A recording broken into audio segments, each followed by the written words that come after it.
வணக்கம் கைஸ், எல்லாம் எப்படி இருக்கீங்க? இந்த வீடியோவில் என்ன பார்க்க போகிறோம்னா, எப்படி பிளாக் ரூட்டில் ரேஸ் வெர்ஷன் 2 எடுக்கிறதுங்கிறதான் பார்க்க போகிறோம். ரேஸ் வெர்ஷன் 2 எப்படி எடுக்கிறதுன்னு தெரியாமல் இருந்தீங்கன்னா கண்டிப்பாக இந்த வீடியோ உங்களுக்கு யூஸ்ஃபுல்லாக இருக்கும். மறக்காம நம்ம சேனலை சப்ஸ்கிரைப் பண்ணி லைக்கை போட்டு உங்கள் ஃப்ரெண்ட்ஸுக்கு ஷேர் பண்ணி விட்டுருங்க. அண்ட் வீடியோக்குள்ளே போகிறதுக்கு முன்னாடி ஃபர்ஸ்ட் ஆஃப் ஆல் இந்த ரேஸ் எப்படி கிடைக்குங்கிறதான் பார்க்க போகிறோம். இந்த கேமில் ரேசஸ்ன்னு பார்த்தீங்கன்னா மொத்தம் 7 விதமான ரேஸ் இருக்குது. அண்ட் நீங்கள் வந்து நார்மலாக பிளேயர்ஸுக்கு ஸ்டார்டிங்லேருந்தே கிடைக்கிற ரேஸ்ன்னு பார்த்தீங்கன்னா human, angel, shark and rabbit, இந்த 4 ரேஸ் தான் உங்களுக்கு டிஃபால்ட்டாக கிடைக்க வாய்ப்பு இருக்குது. அண்ட் அதை தவிர்த்து இருக்க மித்த 3 ரேஸ் பார்த்தீங்கன்னா இந்த கேமில் விளாண்டு தான் நம்ம எடுக்கணும். அண்ட் நீங்கள் கேம்குள்ளே புதுசாக வரும்போதே பார்த்தீங்கன்னா ஸ்டார்டிங்கில் மோஸ்ட்டாக வர பிளேயர்ஸ் எல்லாமே ஹியூமன் ரேஸாக தான் வருவாங்க. பட் ஒரு சில பிளேயர்ஸுக்கு லக்கிலேயே வந்து இந்த ஷார்க்கு, ஏஞ்சல் இல்லை ரேபிட் இந்த மாதிரி ரேஸ் வந்து கிடைக்க வாய்ப்பு இருக்குது. ஸோ அப்படி கிடச்சிருந்ததுன்னா அந்த ரேஸை தான் நீங்கள் வந்து வெர்ஷன் 2, வெர்ஷன் 3ங்கிற மாதிரி எடுத்துகிட்டு போகிற மாதிரி இருக்கும். வெர்ஷன் 4 வரைக்குமே எடுத்துகிட்டு போகலாம் ஒவ்வொரு ரேஸையுமே. ஸோ அதை தான் இந்த வீடியோவில் எப்படி வெர்ஷன் 2 எடுக்கிறதுங்கிறதான் பார்க்க போகிறோம். அண்ட் இந்த வீடியோ கண்டிப்பாக உங்களுக்கு யூஸ்ஃபுல்லாக இருக்கும். சப்ஸ்கிரைப் பண்ணி லைக்கை போட்டு உங்கள் ஃப்ரெண்ட்ஸுக்கு ஷேர் பண்ணி விட்ருங்க. அண்ட் இப்போ வீடியோக்குள்ளே போகலாங்க. நீங்கள் செகண்ட் சி வந்ததுக்கப்புறம் என்ன பண்ணால் வெர்ஷன் 2 எடுக்க ஃபஸ்ட்டு வந்து லெவல் ரெக்யர்மெண்ட் இருக்குது. நீங்கள் 850 லெவல் இல்லைனா 850 லெவலுக்கு மேலே இருக்கணும். அப்படி இருந்தால் தான் உங்களால் ரேஸை வந்து எடுக்க முடியும். ஸோ நீங்கள் C2க்கு புதுசாக இருக்கீங்கன்னா ஃபஸ்ட்டு 850 லெவல் அடிச்சிருங்க. அடித்ததுக்கப்புறம் என்ன பண்ணோன்னா C2வில் இந்த கெஃபேக்கு வந்துடுங்க. இதுதான் அந்த கெஃபே. இந்த இடத்துக்கு வந்துட்டு இங்கேருந்து தான் அந்த கொஸ்ட் வந்து ஸ்டார்ட் ஆகும். நீங்கள் வெர்ஷன் 2 எடுக்கிறதுக்கு 850 லெவல் அடிச்சுட்டு ஃபஸ்ட்டு வந்து பாட்டிலோ கொஸ்ட்டுன்னு சொல்லி ஒரு கொஸ்ட் இருக்குது. அந்த கொஸ்ட்டு பண்ணணும். இதோ நீங்கள் கஃபே வந்துட்டீங்கன்னா அந்த இடத்துல பாட்டிலோன்னு சொல்லிட்டு ஒரு NPC இருப்பான். இவன்கிட்ட வந்து இன்ட்ராக்ட் பண்ணிங்கன்னா இவன் ஒரு கொஸ்ட்டு கொடுப்பான். அந்த கொஸ்ட் ஆல்ரெடி ஃபினிஷ் பண்ணிட்டேன். பட் நீங்கள் வந்து புதுசாக வந்து பண்ணுறீங்க அப்படின்னா உங்களுக்கு வந்து ஒரு கொஸ்ட்டு கொடுப்பான். என்ன ஃபஸ்ட்டு கொஸ்ட் என்னன்னு பார்த்தீங்கன்னா 50 ஸ்பான் பைரட்ஸை வந்து கில் பண்ணணும். ஓகேங்களா? அந்த கொஸ்ட்டை எடுத்துகிட்டு என்ன பண்ணுறீங்கன்னா ஸ்ட்ரைட்டாக கஃபேலேருந்து ரைட்டு வந்துட்டிங்கன்னா இந்த இடத்துல தான் அந்த ஸ்பான் NPCங்கிற இவனுங்கெல்லாம் இருப்பானுங்க, எனிமீஸு. இவனுங்களை வந்து 50 பேர்த்த கில் பண்ண சொல்லுவான். நீங்கள் வந்து இவனுங்களை 50 பேர்த்த வந்து டிஃபீட் பண்ணிட்டீங்கன்னா அந்த கொஸ்ட்டை வந்து கம்ப்ளீட் ஆகிடும். நீங்கள் என்ன பண்ணால் திரும்ப அவன்கிட்ட போய் பேசணும். இந்த 50 ஃபான் ஸ்பைரட்ஸ் வந்து ஹிட் பண்ணிவிட்டு நீங்கள் அவன்கிட்ட போய் திரும்ப பேசணும்.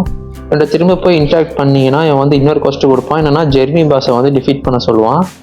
அந்த ஜெர்மி பாஸ் வந்து ஆக்சுவலாக எங்கே இருப்பான்னா இந்த மேப்பில் கொஞ்சம் தள்ளி இருப்பாங்க, சூப்பர் தள்ளி இருப்பான். நீங்கள் புதுசாக C2க்கு இருக்கீங்கன்னா எங்கே இருக்குன்னு அவனை கண்டுபிடிக்காதே கஷ்டம். ஏன்னா நானும் ஸ்டார்டிங் ஸ்டேஜில் அவனை கண்டுபிடிக்காது ரொம்ப கஷ்டப்பட்டேன். யூடியூப்பில் ஒரு சில வீடியோ பார்த்து கண்டுபிடிச்சேன். அவனை எப்படி ஈஸியாக கண்டுபிடிக்கலான்னு பார்த்தீங்கன்னா கெஃபேலேருந்து அதேமாதிரி ரைட் வரீங்களா, ரைட்டு வந்து இந்த ஃப்ரிட்ஜ் இருக்குது பார்த்தீங்களா, இந்த ஃப்ரிட்ஜை ஃபாலோ பண்ணிட்டு போனீங்கன்னா ஈஸியாக அவனோட ஸ்பானிங் ஏரியாவுக்கு போயிடலாம். ஸ்ட்ரைட்டாக இந்த ஃப்ரிட்ஜை ஃபாலோ பண்ணிட்டு மேலே ஏறிக்கும். மேலே ஏறிட்டு இந்த ஃப்ரிட்ஜை ஃபாலோ பண்ணிட்டு போனீங்கன்னா அங்கே மேலே ஒரு இது தெரியுது பார்த்தீங்களா, அங்கே தான் இந்த ஜெர்மி பாஸ் ஸ்பான் ஆகும். அதுதான் அவனோட ஸ்பானிங் பிளேஸ். ஏன்னா இந்த ஸ்வான் பைரட்ஸுக்கு அப்படியே இந்த மேலே அந்த இடத்துல தான் வந்து அந்த ஜெர்மி பாஸ் ஸ்பான் ஆகும். ஸோ இந்த இடத்துக்கு வந்தீங்கன்னா ஜெர்மி பாஸ் இருக்கும். அந்த பாட்டிலோட்ட பேசிட்டு செகண்ட் கொஸ்ட் ஜெர்மி பாஸ் வந்து டிஃபீட் பண்ணுற கொஸ்ட் எடுத்துகிட்டு இந்த இடத்துக்கு வந்தீங்கன்னா இதுதான் அவனோட ஸ்பானிங் பிளேஸ். இவன் என்ன பண்ணுறீங்கன்னா அதோ இன்னும் 4 நிமிஷம் இருக்கான் ஸ்பான் ஆக. ஓகே, இதோ இந்த இடத்துல தான் அவன் ஸ்பான் ஆவான். நீங்கள் என்ன பண்ணுறீங்கன்னா செகண்ட் கொஸ்ட் எடுத்துகிட்டு வந்து இவனை டிஃபீட் பண்ணிவிட்டு திரும்ப கஃபே போய் அந்த பாட்டிலோட்ட பேசுனீங்கன்னா இந்த பாட்டிலோ கொஸ்ட்டுங்கிறது வந்து கம்ப்ளீட் ஆகிடும். இப்போ வந்து கொலாசியம் கொஸ்ட்டுக்கு போகணும். கொலாசியம் கொஸ்ட் எங்கேருந்து ஸ்டார்ட் ஆகும்னு பார்த்தீங்கன்னா கஃபே விட்டு பேக் சைடு வெளியே வந்தீங்கன்னா மேலே ஒரு இது இருக்குது பார்த்தீங்களா, மேன்ஷனு. இது வந்து இந்த ஸ்வானோட மேன்ஷனு. அங்கே மேலே போயிடுங்க. மேலே உள்ளே வந்தீங்கன்னா இந்த டைனிங் டேபிள் ஒன்று இருக்கும். இந்த டேபிள் இருக்கும். இந்த டேபிளில் வந்து என்னென்னா ஒரு சிம்பிள் இருக்கும் கைஸ். ஓகேங்களா? இந்த இடத்துல வந்து ஒரு 6-7 விதமான சிம்பிள்ஸ் இருக்கும். நான் ஃபினிஷ் பண்ணிட்டு உங்களுக்கு காமிக்காது. பட் நீங்கள் புதுசாக பண்ணும்போது உங்களுக்கு இந்த இடத்துல ஒரு சிம்பிள் காமிக்கும். அது என்ன பண்ணுறீங்கன்னா நீங்கள் வேறு ஃபோன்லேயோ இல்லை உங்களோட ஃபோன்லேயோ வந்து அதை ஸ்க்ரீன்ஷாட் எடுத்து வச்சுட்டு ஸ்ட்ரைட்டாக கொலாசியம் போயிடுங்க. என்ட்ரன்ஸ் இருந்து அப்படியே லெஃப்ட்டுக்காக வந்தீங்கன்னா அங்கே ஒரு இது ஓப்பனாக தெரியுது பார்த்தீங்களா, ஒரு டோரு. அந்த இடத்துக்குள்ளே போயிடுங்க. இந்த இடத்துக்கு வந்துட்டிங்கன்னா என்ன இந்த செவுத்தில் இந்த மாதிரி ஒன்று இதை பேப்பராக ஒட்டிட்டு பார்த்தீங்களா, இந்த இடத்துல வந்து நீங்கள் அங்கே மேன்ஷனில் எடுத்த அந்த ஃபோட்டோ வந்து அப்படியே செவுத்தில் இருக்கும். நீங்கள் என்ன பண்ணுறீங்கன்னா இந்த மேன்ஷனில் டேபிளில் ஃபஸ்ட்டுலேருந்து எது இருக்கோ அது மாதிரி லைன் வைஸாக இது பண்ணுங்கள். ஃபஸ்ட்டு வந்து ஒய் இருந்ததுன்னா ஒய்யே, நெக்ஸ்ட்டு வந்து இன்ஃபினிட் சிம்பிள் இருந்ததுன்னா இன்ஃபினிட் சிம்பிள், இந்த மாதிரி அது மாதிரி ஜம்ப் பண்ணிங்கன்னா அது க்ரீன் கலர் ஆகிடும். ஸோ அந்த மாதிரி லைனாக ஆக்டிவேட் பண்ணிட்டு வந்தீங்கன்னா இவனுங்களாம் கிளாடியேட்டர்ஸ்னு சொல்லுவாங்க. இவனுக்கு வந்து ஜெயிலில் இந்த இடத்துல கம்பி இருக்கும், ஜெயில் மாதிரி இருக்கும். அது வந்து ஓப்பன் ஆகிடும். ஓப்பன் ஆச்சுன்னா உங்களுக்கு வந்து ஒரு ஆக்சசரிஸ் கிடைக்கும். அந்த ஆக்சசரிஸ் என்னென்னு காமிக்கிறேன். வாரியர்கள் மட்டும் சொல்லி இந்த ஆக்சசரிஸ் கிடைக்கும் guys. இந்த ஆக்சசரிஸ் கிடைச்சதுன்னா இந்த கொஸ்ட் வந்து கம்ப்ளீட் ஆயிடுச்சுன்னு அர்த்தம். நீங்கள் வந்து ஸ்ட்ரைட்டாக வெர்ஷன் 2 எடுக்க போயிடலாம். என்ன பண்ணணும்னா ஸ்ட்ரைட்டாக வந்து வெர்ஷன் 2 எடுக்க போயிடலாம். வெர்ஷன் 2 எங்கே போகணும்னு பார்த்தீங்கன்னா க்ரீன் ஜோனுங்கிற ஐலாண்டுக்கு வந்து போகணும். ஸோ இதுதான் வந்து அந்த க்ரீன் ஜோனுங்கிற ஐலாண்டு. நீங்கள் வந்து கிங்டம் ஆஃப் ரோஸ்லேருந்து கெஃபேலேருந்து வெளியே வந்து லெஃப்ட் சைடு வந்தீங்கன்னா இந்த பிரிட்ஜ் இருக்கும். இந்த பிரிட்ஜை ஃபாலோ பண்ணுறதுனாலே இந்த க்ரீன் ஜோன் ஐலாண்டுக்கு வந்துடலாம்.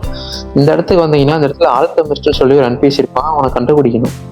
அவன் வந்து எங்கே இருப்பான்னா கரெக்டாக இந்த ஐலாண்டுக்கு வந்து பேக் சைடு ஒரு மரத்துக்கு பின்னாடி இருப்பான். கண்டுபிடிச்சிங்கன்னா போதும். ஒன்றும் இல்லை, ஸ்ட்ரைட்டாக அந்த ஐலாண்டு ஸ்ட்ரைட்டாக கொஸ்ட் எடுக்கிறது ஸ்ட்ரைட்டாக வந்தீங்கன்னா ஏதோ இந்த இடத்துல தான் ஏதோ இந்த NPC ஆல்கமிஸ்ட் NPC இருப்பான். பார்த்து வச்சுக்கோங்க கரெக்டாக பேக் சைடு கரெக்டாக இந்த இடத்துக்கு வந்தீங்கன்னா இங்கே இருப்பான். இவன்கிட்ட போய் பேசுனீங்கன்னா இவன் வந்து என்ன சொல்லுவானா ஒரு சில டைலாக்ஸ் சொல்லிட்டு எனக்கு 3 ஃப்ளவர்ஸ் கலெக்ட் பண்ணி வந்து கொடு அப்படின்னு சொல்லுவான். என்னென்ன ஃப்ளவர்ஸ்ன்னு பார்த்தீங்கன்னா red flower, yellow flower, blue flower. ஓகேங்களா? அந்த ஃப்ளவர்ஸ் வந்து கலெக்ட் பண்ணி கொடுக்க சொல்லுவான். நீங்கள் வந்து என்ன பண்ணால் அந்த ஃப்ளவர்ஸ் கலெக்ட் பண்ணிட்டு வந்து இவன்ட்டு இன்ட்ராக்ட் பண்ணி ஒரு 5 lakh பெரிஸ் கொடுத்தீங்கன்னா இவன் வந்து உங்களுக்கு வந்து அந்த வெர்ஷன் 2 கொடுத்துருவான். ஓகேங்களா? இப்படி தான் வந்து இந்த வெர்ஷன் 2 ரேஸ் எடுக்கணும். அந்த ஃப்ளவர்ஸோட ஸ்பானிங் லொக்கேஷனும் உங்களுக்கு காமிக்கிறேன், பார்த்து வச்சுக்கோங்க. ஏன்னா உங்களுக்கு கண்டிப்பாக யூஸ்ஃபுல்லாக இருக்கும். அது இந்தந்த இடத்துல ஃபஸ்ட்டு வந்து பார்த்தீங்கன்னா ரெட் ஃப்ளவர் வந்து மார்னிங் டைமில் மட்டும்தான் ஸ்பான் ஆகும். அண்ட் எல்லோ ஃப்ளவர் பார்த்தீங்கன்னா நீங்கள் வந்து ஸ்வான் பைரட்ஸை கில் பண்ணிங்கன்னா கிடைக்கும்.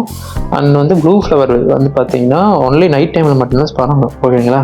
அதனால் என்ன பண்ணேன்னா ஃபஸ்ட் ப்ளூ ஃப்ளவர் பார்த்துடலாம். ப்ளூ ஃப்ளவருக்கு எங்கெங்கே ஸ்பானிங் லொக்கேஷன் பார்த்தீங்கன்னா ஃபஸ்ட்டு கிரேவியார்டு வந்துட்டிங்கன்னா இந்த கிரேவ் ஸ்டோன்ஸ் இருக்குது பார்த்தீங்களா? இந்த மாதிரி கிரேவ் ஸ்டோன்ஸ் எங்காவது இடத்துல வந்து அந்த பூஸ்டர் ஸ்பான் ஆகும். இந்த ஐலாண்டில் எந்தெந்த கிரேவ் ஸ்டோன் இருக்கோ அது எல்லாமே சுற்றி பாருங்கள் எந்த இடத்துல ஸ்பான் ஆகிருக்குன்னு. இந்த மாதிரி கிரேவ் ஸ்டோன் கிட்ட ஸ்பான் ஆகும். அண்ட் ரெண்டாவது வந்து பார்த்தீங்கன்னா இதே நல்ல கீழே இந்த மாதிரி மரம் இருக்கும். இந்த மரத்துக்கு சைடில் வந்து ஸ்பான் ஆகும். அதையுமே வந்து செக் பண்ணிக்கோங்க. அண்ட் கிரேவியார்டில் வந்து பார்த்தீங்கன்னா இந்த நான் சொன்ன இடம் மட்டும்தான் ஸ்பானிங் லொக்கேஷனு. நெக்ஸ்ட்டு வந்து பார்த்தீங்கன்னா உசோப் ஐலாண்டு போகணும். எங்கே பார்த்தீங்கன்னா இந்த மாதிரி சென்ட்ரா ஏதோ நான் இருக்கேன் பார்த்தீங்களா, இந்த இடத்துல சென்ட்ராகவும் ஸ்பான் ஆகும் ஒரு சில டைமு. அப்படின்னா இந்த மாதிரி இந்த கேப்பில் இந்த மாதிரி ஸ்பான் ஆகும். அதனால் என்ன பண்ண இந்த ஐலாண்டு வந்தீங்கன்னா நல்லா சுற்றி பாருங்கள் எங்கே ப்ளூ ஃப்ளவர் இருக்கான்னு. அண்ட் இந்த ஐலாண்டு வந்து one of the spawning location. ஓகேங்களா? அண்ட் நெக்ஸ்ட்டு வந்து பார்த்தீங்கன்னா கிரேவியார்ட்லேருந்து ஒரு தனியாக ஒரு சின்ன ஐலாண்டு மாதிரி இருக்கும். அந்த ஐலாண்டுக்கு போகணும். அங்கே ஒரு ஐலாண்டு தெரியுது பார்த்தீங்களா, அந்த ஐலாண்டுக்கு போகணும். ஓகே, இந்த ஐலாண்டு வந்துட்டிங்கன்னா உள்ளே போயிட்டீங்கன்னா இந்த இடத்துல உள்ளே வந்தீங்கன்னா மேலே வந்து இந்த மாதிரி ஒரு கேப் தெரியும். அந்த கேப்பில் வந்து கரெக்டாக நீங்கள் மேலே போகணும். மேலே வந்துட்டிங்கன்னா மேலே ஒரு ஃப்ளோர் இருக்கும். இந்த இடத்துல எங்கன்னா கரெக்டாக நிற்கிற இடத்துல இந்த இடத்துல வந்து ப்ளூ ஃப்ளவர் வந்து ஸ்பான் ஆகும். இப்போ நான் காமிச்ச 3 ஐலாண்டில் நான் இந்த இடங்கள்ல மட்டும்தான் ப்ளூ ஃப்ளவர் வந்து ஸ்பானிங் பிளேஸ். ஓகேங்களா? இந்த இடத்துல எல்லா பக்கம் செக் பண்ணிங்கன்னா நீங்கள் ப்ளூ ஃப்ளவர் வந்து ஈஸியாக எடுத்துடலாம். அண்ட் இப்போ வந்து ரெட் ஃப்ளவர் எப்படி எடுக்கிறதுங்க பார்க்கலாம். அதோட ஸ்பானிங் பிளேஸ் பார்க்கலாம். ஃபஸ்ட்டு வந்து க்ரீன் ஜோன் போயிடலாம். நம்ம ஆல்கமிஸ்ட் வெர்ஷன் 2க்கு கொஸ்ட் எடுப்போம் பார்த்தீங்களா, அந்த இடத்துலேயே ஒரு ரெட் ஃப்ளவர் வந்து ஸ்பான் ஆகும். எங்கன்னா கரெக்டாக அந்த NPCக்கு ரைட் சைடு இருங்க, அந்த பிளேஸை நான் காமிக்கிறேன். நம்ம வந்து கரெக்டாக என்னென்னா அந்த இடத்துல வந்து அந்த ஆல்கமிஸ்ட் NPC வந்து கொஸ்ட் எடுப்போமா, அவன்கிட்ட வந்து அப்படியே லெஃப்ட்டுக்காக வந்தோம்னா இந்த இடத்துல கரெக்டாக நிற்கிற இடத்துல வந்து ரெட் ஃப்ளவரை வந்து ஸ்பான் ஆகும். ஓகேங்களா? இது வந்து ஒன் ஆஃப் த ரெட் ஃப்ளவரோட ஸ்பானிங் பிளேஸ். செகண்ட் வந்து பார்த்தீங்கன்னா கிங்டம் ஆஃப் ரோஸ் போகணும். அங்கே தான் வந்து அடுத்த ஸ்பானிங் லொக்கேஷன் அங்கே தான் அதிகமாக இருக்குது.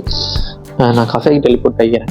கஃபே வந்துட்டிங்கன்னா ஃபஸ்ட்டு வந்து இந்த 3 இடத்துலையும் வந்து இந்த பெருசாக ரவுண்டாக ஒரு இடம் இருக்குது பார்த்தீங்களா, இது மாதிரி ஸ்டேடியம் மாதிரி, இந்த 2 இதுலேயும் செக் பண்ணுங்கள். இதோட சென்டரில் வந்து உங்களுக்கு வந்து இந்த ரெட் ஃப்ளவர் ஸ்பான் ஆக வாய்ப்பு இருக்குது.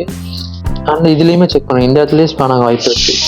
இது வந்து one of the red flower spawn ஆகிற பிளேஸு. அண்ட் நெக்ஸ்ட்டு பார்த்தீங்கன்னா வந்து மேன்ஷன் போகணும். மேலே ஸ்வானோட மேன்ஷன் பார்த்தோம் பார்த்தீங்களா, அங்கே போகணும். மேன்ஷன் வந்துட்டிங்கன்னா இந்த இடத்துல வந்து கார்டன் மாதிரி இருக்கா, இந்த இடத்துல ரெட் ஃப்ளவர் ஸ்பான் ஆக வாய்ப்பு இருக்குது. ஓகேங்களா? இந்த இடத்துலையும் ரெட் ஃப்ளவரோட ஸ்பானிங் பிளேஸு இதோ இங்கே இருக்குது பாருங்கள். ரெட் ஃப்ளவர் இதோ இது வந்து ரெட் ஃப்ளவரோட ஸ்பானிங் பிளேஸ். இந்த ரெட் ஃப்ளவர் மேலே போனீங்கன்னா அந்த ரெட் ஃப்ளவர் வந்து உங்களுக்கு இன்வென்ட்ரியில் ஆட் ஆகிடும். ஏன் வர மாட்டேங்குது? மார்னிங் டைமுங்கிறனாலையோ நைட் டைமுங்கிறனாலையோ. ஓகே பார்த்தவங்க இந்த இடத்துல ஒரு ரெட் ஃப்ளவர் இருக்கா, இதுவும் வந்து ஒன் ஆஃப் த ரெட் ஃப்ளவரோட ஸ்பானிங் பிளேஸ். ஓகேவா? நெக்ஸ்ட் எங்கே ஸ்பான் ஆகுன்னு பார்த்தீங்கன்னா அப்படியே கீழே வந்துடுங்க. கீழே வந்துட்டு இந்த ரெட் கலர் பில்டிங் இருக்குல்ல, இந்த ரெட் கலர் பில்டிங்க்கும் இந்த ஸ்டெப்ஸுக்கும் இடையில ஏதோ கரெக்டாக நிற்கிற இடத்துல வந்து ஒரு ஃப்ளவர் ஸ்பான் ஆகும்.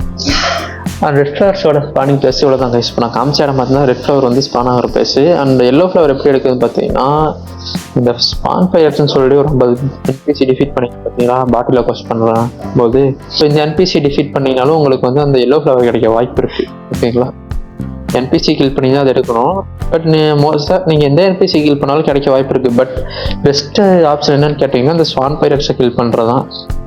நீங்கள் வந்து அந்த மற்ற ஃப்ளவர்ஸ் கண்டுபிடிச்சிட்டிங்க அப்படின்னா இந்த ரெட் ஃப்ளவர்ஸ் எல்லோ ஃப்ளவர்ஸ் எடுக்க வந்து இந்த என்பிசி ஸ்வான் என்பிசி அடிங்க, ஈஸியாகவும் கிடச்சிரும், ரொம்ப ஃபாஸ்ட்டாகவும் எடுத்துடலாம், ரொம்ப டைம் எடுக்காது. அதனால் பெஸ்ட் ஆப்ஷன் வந்து எல்லோ ஃப்ளவர் எடுக்க இந்த என்பிசி வந்து கில் பண்ணுங்கள். ஆனால் அவ்வளோதாங்க, இந்த 3 ஃப்ளவர் எடுத்துகிட்டிங்கன்னா ஸ்ட்ரைட்டாக என்ன பண்ணி திரும்ப அந்த ஆல்கெமிஸ்ட்டை போய் நீங்கள் பேசணும். அவன்கிட்ட பேசிட்டு ஒரு 5 lakh மணி கொடுத்தீங்கன்னா, இன்கேம் மணி கொடுத்தீங்கன்னா வந்து உங்களுக்கு வெர்ஷன் 2 ரேஸை கொடுத்துருவான். மோஸ்ட்டாக வந்து பார்த்தீங்கன்னா எனக்கு தெரிஞ்சு இந்த செகண்ட் சி புதுசாக வரீங்க அப்படின்னா ஃபஸ்ட்டு சீலேருந்து உங்களுக்கு வந்து மோஸ்ட்டாக என்ன ரேஸ் கிடைக்குன்னா ஹியூமன் தான் வச்சுருப்பீங்க. அப்போ இல்லைன்னா ரேபிட்டு, ஏஞ்சல் இந்த மாதிரி தான் வச்சுருப்பீங்க. அதோட வெர்ஷன் 2ல் பார்த்தீங்கன்னா அந்தளவுக்கு பெருசாக இது இருக்காது. நீங்கள் வந்து மோஸ்ட்டாக சைபார்கு இல்லை கோல்ட் ரேஸு இல்லைனா ட்ராகோ ரேஸ் இந்த மாதிரி தான் வச்சுருந்தீங்கன்னா உங்களுக்கு ஓரளவுக்கு நல்ல பெஸ்ட்டான இது இருக்கும். ஓகேங்களா, அண்ட் அந்த ரேஸ் எல்லாமே எப்படி எடுக்கிறதுங்கிறது தனித்தனி வீடியோவை போடுறேன். ஏன்னா அதெல்லாம் கொஞ்சம் இந்த கேமில் கொஞ்சம் நிறையா ப்ளே பண்ணி எடுக்கிற மாதிரி இருக்கும், டைம் கன்சியூம் ஆகும். அதனால நான் அது தனியாக வீடியோ போடுறேன். அண்ட் மோஸ்ட்டாக நார்மலாக பார்த்தீங்கன்னா இந்த நான் சொன்ன 4 race angel, human, shark and rabbit, இந்த 4 ரேஸ் தான் உங்களுக்கு மேபி வச்சுருப்பீங்க. ஸோ அப்படின்னா இந்த வெர்ஷன் 2 எடுக்க எல்லா ரேஸுக்குமே மோஸ்ட்டாக வந்து நீங்கள் எந்த ரேஸ் வந்து இந்த கேமில் எடுத்தீங்கனாலும் ட்ராகோ ரேஸை தவிர எந்த ரேஸ் எடுத்தீங்கனாலும் வெர்ஷன் 2 இந்த கொஸ்ட் பண்ணி தான் எடுக்கணும். இன்னும் நிறைய பேருக்கு வந்து ஒரு சில டவுட்ஸ் இருக்கும். என்னன்னா நீங்கள் வந்து ஸ்டார்டிங்லேருந்து பண்ண சொன்ன பார்த்தீங்களா, அது எல்லாமே வந்து நீங்கள் ஓவர் டைம் எடுக்கும்போது பண்ணணுமா? கிடையாது. நீங்கள் வந்து அந்த பாட்டிலா கொஸ்ட்டும் கொலாசியம் கொஸ்ட்டும் வந்து பார்த்தீங்கன்னா ஒரு டைம் பண்ணினாலே போதும், அதுக்கு மேலே நீங்கள் பண்ண வேண்டியதில்லை. பட் நீங்கள் வந்து வெர்ஷன் 2 எடுக்க மற்ற ரேஸுக்கு வந்து இந்த ஆல்கெமிஸ்ட் வந்து ஃப்ளவர் கலெக்ட் பண்ண சொல்கிறாங்க பார்த்தீங்களா, இது வந்து எல்லா டைமுமே பண்ணுற மாதிரி இருக்கும். ஒவ்வொரு ரேஸுக்கும் நீங்கள் வெர்ஷன் 2 எடுக்கணும்னா ஒவ்வொரு டைம் இவன்ட்டு வந்து இன்ட்ராக்ட் பண்ணி அந்த ஃப்ளவர்ஸை கண்டுபிடிச்சிட்டு வந்து கொடுத்து வெர்ஷன் 2 ஒவ்வொரு ரேஸ்க்காக தனித்தனியாக எடுக்கிற மாதிரி இருக்கும். அண்ட் அவ்வளோதான் கைஸ், இப்படி தான் வந்து வெர்ஷன் 2 ரேஸ் வந்து எடுக்கணும். அண்ட் இந்த வீடியோ உங்களுக்கு கண்டிப்பாக யூஸ்ஃபுல்லாக இருக்கும்னு நினைக்கிறேன். வெர்ஷன் 2 எப்படி எடுக்குன்னு தெரியாமல் இருந்தவங்களுக்கு கண்டிப்பாக அது யூஸ்ஃபுல்லாக இருக்கும். அப்படி இருந்ததுன்னா மறக்காமல் நம்ம சேனலை சப்ஸ்கிரைப் பண்ணி வச்சுக்கோங்க, லைக்கை போட்டு உங்கள் ஃப்ரெண்ட்ஸுக்கும் ஷேர் பண்ணி விட்டுருங்க. அண்ட் யூஸ்ஃபுல்லாக இருந்துச்சாங்க மறக்காமல் கமெண்ட்லேயே சொல்லுங்கள். ஏன்னா நிறையா பேர் பார்க்குறீங்க, 200 பேர் பார்க்குறீங்க வீடியோஸை. பார்க்குறவங்க யூஸ்ஃபுல்லாக இருந்துச்சா இல்லையான்னு சொல்லி கமெண்ட்டில் சொன்னீங்கன்னா எனக்கும் கொஞ்சம் மோட்டிவேஷனாக இருக்கும். நெக்ஸ்ட் வீடியோ நான் போட கொஞ்சம் ஃபாஸ்ட்டாக போடுவேன். அண்ட் யூஸ்ஃபுல்லாக இருந்துச்சுன்னு மறக்காமல் கமெண்ட்டில் சொல்லுங்கள் கைஸ். நெக்ஸ்ட் ஒரு சூப்பரான வீடியோவில் பார்க்கலாம். Bye guys.